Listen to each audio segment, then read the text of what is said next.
बहुत कम लोगों का जो सपना पूरा हो पाता है। कई तो मतलब अपना सारी ज़िंदगी लगा देते हैं। क्या ये फिल्म महज 8 दिन में शूट हुई है? जब शूट पे होते थे तो स्क्रिप्ट में जो चीज़ें स्क्रिप्ट में लिखा है उससे कहीं ज़्यादा हम कर देते थे और ये चुपचाप बैठ के देखते रहता था, जो कर रहा है करने दो। नमस्कार, मैं हूँ गौरिका शर्मा और आज हमारे साथ है maker and the star cast of film gorilla life. बड़ी शिद्दत के साथ फिल्म बनाई है हमने।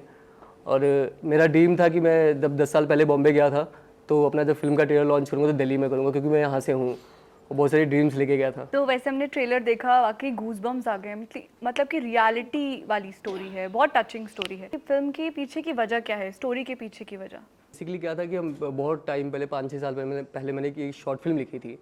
बट फिर सीमा सैनी जी हमारी फिल्म की राइटर है जिन्होंने मेरे साथ में फिल्म को लिखा है। तो हमने प्लॉट का आइडिया था कि एक बच्चा बोरवेल में गिरेगा, जो बेसिक कंटेंट था। बट जब हम इसको कमर्शियल करने गए तो हम जोड़ते जोड़ते इस फिल्म को कमर्शियल फिल्म बनाने की कोशिश में लग गए। आजकल क्या होता है कि कंटेंट कैसा भी हो, लेकिन उसको अगर कमर्शियल फिल्म नहीं बनाओगे तो फिर वो फिल्म पिक्चराइज मतलब थिएटर नहीं मिलता, लोगों के साथ वो रिलेट नहीं कर पाती हैं। तो आइडिया हमारा ये था कि हम एक आर्ट फिल्म को कमर्शियल तरीके से प्रेजेंट करेंगे। गरीबों की केजीएफ टाइप की फिल्म बनाने का ट्राई किया हम लोगों ने। तो क्या ये फिल्म महज 8 दिन में शूट हुई है? हाँ, मतलब 8 दिन ये 8 दिन 8 नहीं, टारगेट नहीं था। हमारे प्रोड्यूसर राहुल रंगारे जी हमें बहुत सपोर्ट करते हैं फाइनेंस के मामले में। टारगेट ऐसा कुछ नहीं था। हमने उनको जब फिल्म प्रेजेंट किया था तो हमने कहा था कि हम एक शॉर्ट फिल्म बना रहे हैं। और मेरी जो टीम है बहुत ही मेरी तरह पैशनेट रही सेट पर। तो अब उनको हमने शॉर्ट फिल्म का प्रेजेंटेशन दिया था तो वो एग्री करे थे शॉर्ट फिल्म के लिए। लेकिन फिर हमने सोचा शूट के 2-3 दिन पहले कि क्यों ना हम इसको थोड़ा और ज़्यादा अच्छे तरीके से फैलाएं। और फिर वो प्रोजेक्ट फिल्म की तरह बन गया, और जिसमें हमारे करीब 400-500 जूनियर आर्टिस्ट थे, 32 स्टार कास्ट थी। और कोई प्रेशर नहीं था, बट फिर भी हमने ट्राई किया, जो हमने करके दिखा दिया। अदा, मैं जानना चाहूँगी कि आपका रोल भी काफ़ी टचिंग था, काफ़ी आप इमोशनल भी दिखे और ये एक्चुअली बहुत डिफ़िकल्ट है करने के लिए। तो आपका कैसा एक्सपीरियंस रहा?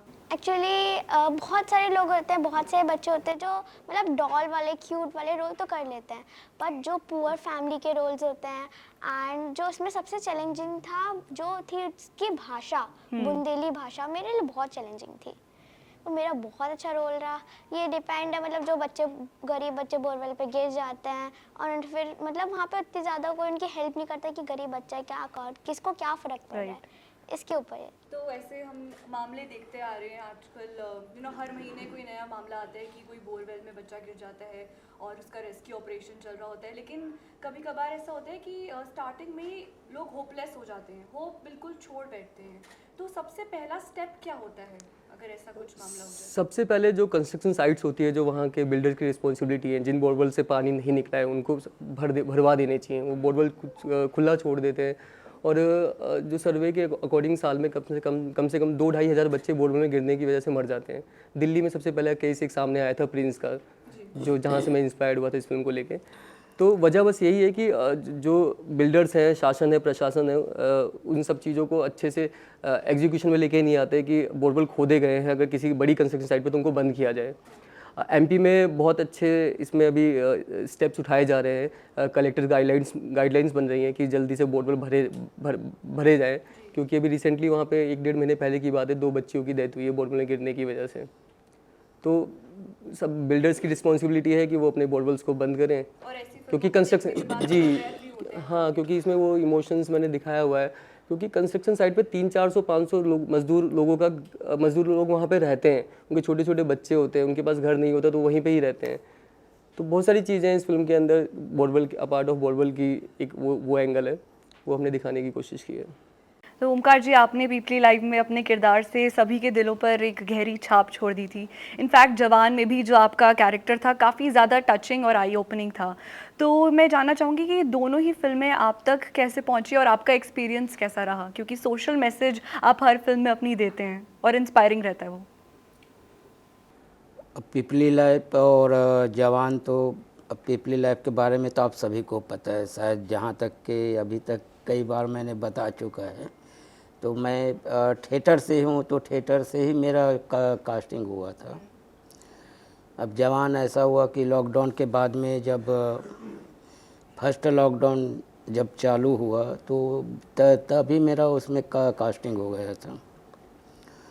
और बाकी और उन्हीं जवान वाले टीम्स के साथ ही अभी मैं VD18 फिल्म कर रहा हूँ, कहते हैं उनका ही, जिसका भी शूट ही चल रहा है।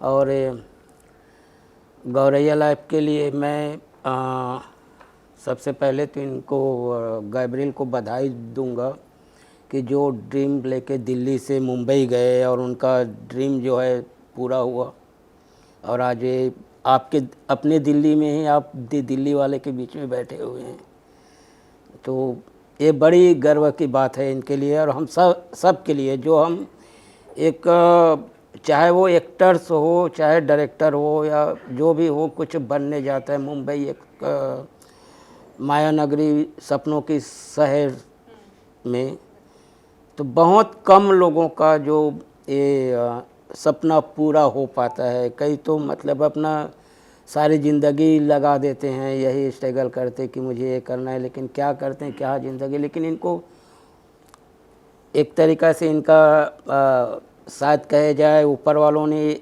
इनको साथ दिया और माँ बाप का भी साया इनके सर में रहा, जो उनके आशीर्वाद से इन्होंने इतना बड़ा काम बहुत जल्दी कर लिया। और बहुत अच्छा कंटेंट है। और जब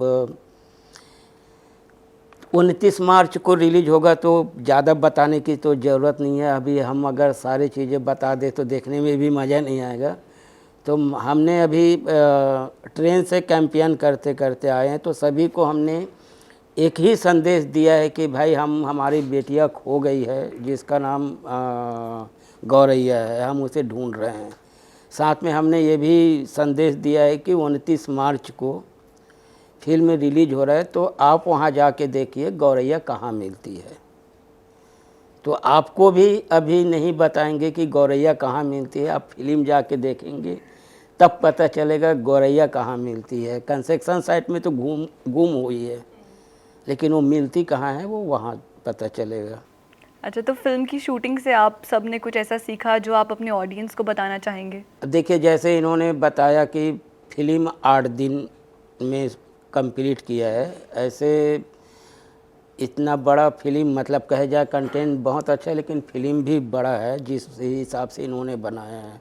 जब शूट पे होते थे तो स्क्रिप्ट में जो चीज़ें स्क्रिप्ट में लिखा है उससे कहीं ज़्यादा हम कर देते थे, और ये चुपचाप बैठ के देखते रहता था, जो कर रहा है करने दो। तो इस तरीक़ा से क्या है, अब चलो बनते बनते बनते बनते चला गया है। जैसे राइटर कोई भी स्टोरी लिखता है तो उनको ये कन्फर्म नहीं होता है कि मेरा स्टोरी आधा घंटे का जाएगा, 1 घंटे का जाएगा, या 2.5 घंटे का जाएगा, लेकिन वो लिखते जाता है। ऐसा इन्होंने फिल्म शूट करते गया, हमने इम्प्रोवाइज़ करते गए, सारी चीज़ें निकलते गए, और ये भी बहुत अच्छा पूरी फिल्म में गौरैया का एक भी रीटेक नहीं है। इन्होंने मतलब गौरैया बन के ही रही है। पूरी फिल्म में गौरैया का एक भी रीटेक नहीं है।